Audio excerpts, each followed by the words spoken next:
Hi, and welcome to video number 2, which is what you need to have beforehand. Basically, what you need to have in terms of tools and things you need to have before you actually connect to your FTP account. Now, obviously, I said this before, if you have a domain name web hosting, you've connected all the DNS servers, you have your web hosting account ready, you have your everything ready, then you can go ahead and skip to video number 4.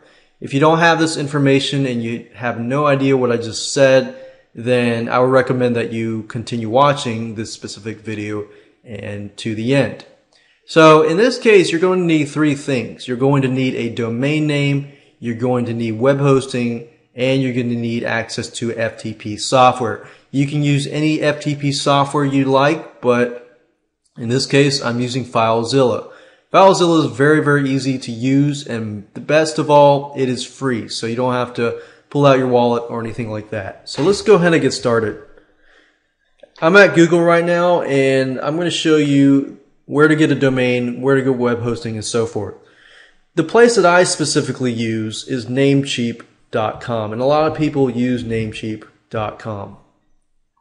So it's Namecheap.com. So go to here. And the next thing is web hosting. You're going to need web hosting. Now, if you're just getting started and you don't have a web hosting account yet, then I would specifically recommend HostGator.com, which is HostGator.com. So you need a domain name and you need web hosting. And the reason why is domain name is basically the address to wherever you are going to go to. So whatever is www.yourdomain.com, that domain name is, you're going to have to buy it from a domain registrar, whether it's Namecheap.com, GoDaddy.com, and so forth. But in terms of cheapness, Namecheap and service, I would say over the years, Namecheap.com has been reliable, so I highly recommend them. So in order to figure out whether a domain name is available or not, you're going to have to enter it here. So if you're stuck, you need to find a domain name and so forth. You need to figure out a domain name and type it here. So let's say, for example, we'll call this FTP Tutorial 123. It's probably already taken, but we'll just check.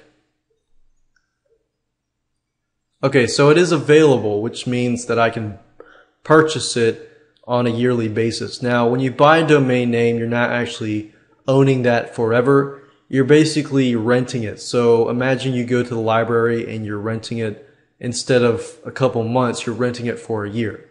So in this case, I have to pay $9.98 a year for FTP Tutorial 123.com.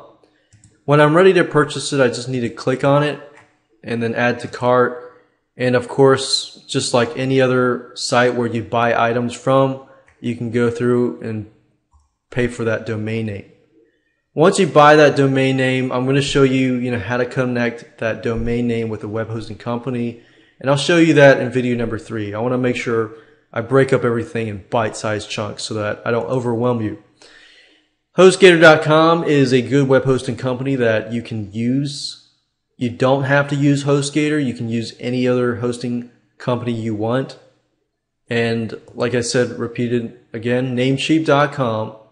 You don't have to use Namecheap's web hosting. You can use HostGator or anything else. Now with HostGator, you want to pick a plan. I'd recommend, if you're starting out, just get a basic, simple plan. You can always upgrade later. What I would probably recommend is just the hatchling plan. Let's say, for example, you're getting a website. Depending on the plan, it really just depends on what you need. Let's say, for example, you're only going to have one domain for the next half year. If that's the case, I would stick with this.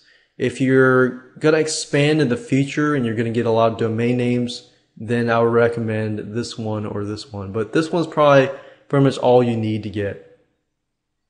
So, of course, go through the process of basically just ordering and purchasing just like any other product, purchase that, and that's it.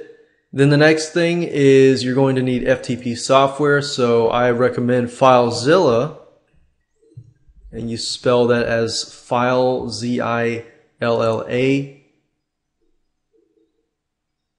you click here. It's the one at the top at FileZilla-project.org. And I recommend just go ahead and download this. You don't need to download this. Just download the client for FileZilla client.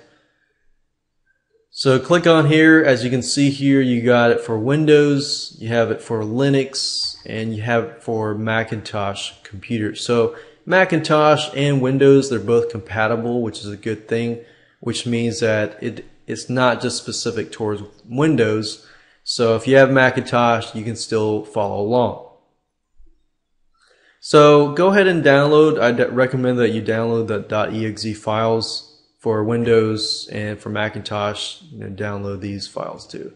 So download it, double click on this file, install it, and everything. And once you're installed and everything is ready, you can move on to video number 3. Of course, you can do this later if you want to. So in video number 3, I'm going to talk about how to take the domain name and connect it to whatever web hosting company you have. And I'm actually physically going to go inside my account and show you step by step what to do.